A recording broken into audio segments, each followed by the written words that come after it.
Is the tide turning in the United States? The latest Fox News national poll has Joe Biden 2 points ahead of Donald Trump. Joining me is Professor of Political Science at Cypress College in Los Angeles, Peter Matthews. What do you make of the latest poll, Peter?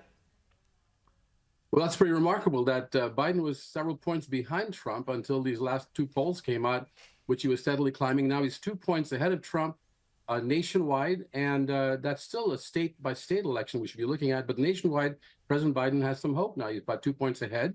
And the key here is, like I said, the swing states, the 6 or 7 swing states that would make all the difference. But the other states are pretty much determined how they're going to vote, Democratic or Republican. But I'm sure President Biden is very strengthened by this report.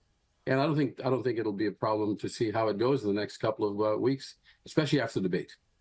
What about the fact now that Donald Trump is a convicted felon? Is that making an impact?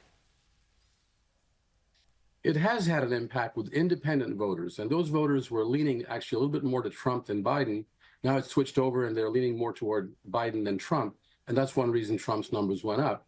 So it can have an impact, especially as time goes on, as it sinks in, especially after the sentencing. We don't know how the sentencing is going to go on July the 11th, but we will have to see on that, and then we'll have to look carefully at where the numbers are going, especially in the swing states once again. What do you make of the whole criticism of the frailty of both leaders, probably? Joe Biden, 81. Donald Trump is just 3 years behind at 78. Yes, and some of this has been, exaggerated or distorted in the reporting. For example, a picture of President Obama putting his hand on Joe Biden's shoulder and walking him off the stage. That's just a normal, affectionate gesture of support. I don't think it's anything to do with the way Biden would walk off stage or not. And now they're talking about President Trump's cognitive abilities not being up to par. I think we should focus on the issues a lot more, Tim. We need to be looking at the economy, which is the number one issue for voters, and on inflation and taxes and immigration, as well as other issues that are really dear to the heart of the voters who wants to know, what are these people going to do, these two men, and how are they going to lead the country in regard to getting these major problems solved? So I would say we should focus more on those issues, and that's where they differ, and the debate's going to bring that out, actually.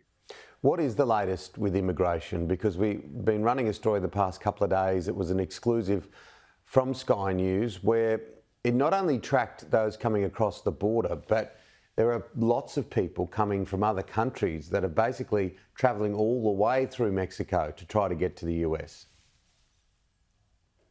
That is true to a certain extent. The point is that this immigration issue has to be addressed on a macro level. And President Biden is vulnerable, in fact, on this issue, because Trump has been hammering away at this being the most dangerous problem for the U.S. In actuality, Biden got a little tougher on immigration. He says he's going to be more careful about allowing people in randomly, and he's going to deport people who are here illegally right away. But he also became more open to helping people who need the help. For example, the latest executive order says that anyone who's married to an American citizen, that's about 500,000 people who are married to American citizens in the U.S., and these are undocumented people, they will have a pathway to citizenship on the Biden plan. And Trump has criticized that, saying it's giving illegal immigrants too much reward for being here illegally. But this is a family unification issue. I think most Americans will probably support Biden's plan to allow these folks to get a pathway to citizenship. It's about 500,000 of them that will actually benefit from this. And so will the American spouses and families of these folks. Well, the economy is going to be a huge factor for Joe Biden. He needs it to be strong. Obviously, he wants peace around the rest of the world. That doesn't look like it's going to happen anytime soon. With the economy, it seems like you get a different answer from every different person you may ask. Not only what's happening right now, but what may happen over the next 6 to 12 months. That is definitely true, Tim, because the economy is not easily read in one direction. It is overall, the macroeconomic numbers are good for Biden, but that's good for economists, not necessarily the actual working middle class or working poor, who are suffering from high prices in food and in gasoline. So this is the thing. Low unemployment rate right now for Biden, that's good on a macroeconomic level. Low inflation rates, that's also good. The stock market is doing better than ever before. But all of that is not of concern to the working middle class and the working poor. Many of them would vote Democratic if they had a chance to feel the economy was going well. But they're very concerned. They're living paycheck to paycheck. President Biden's going to have to address that in the debate. I think he will. And he'll talk about building the economy from the bottom up, not from the top down. Two different approaches.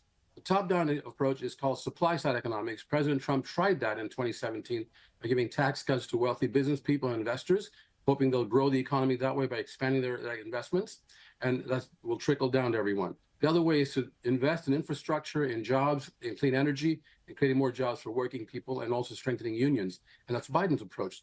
There are two distinct approaches here, and people should pay very much close attention to this and decide who to vote for. Yeah, we've got 4 months to go. We will talk many times between now and then. Thank you, Peter. You bet. Thank you, Tim.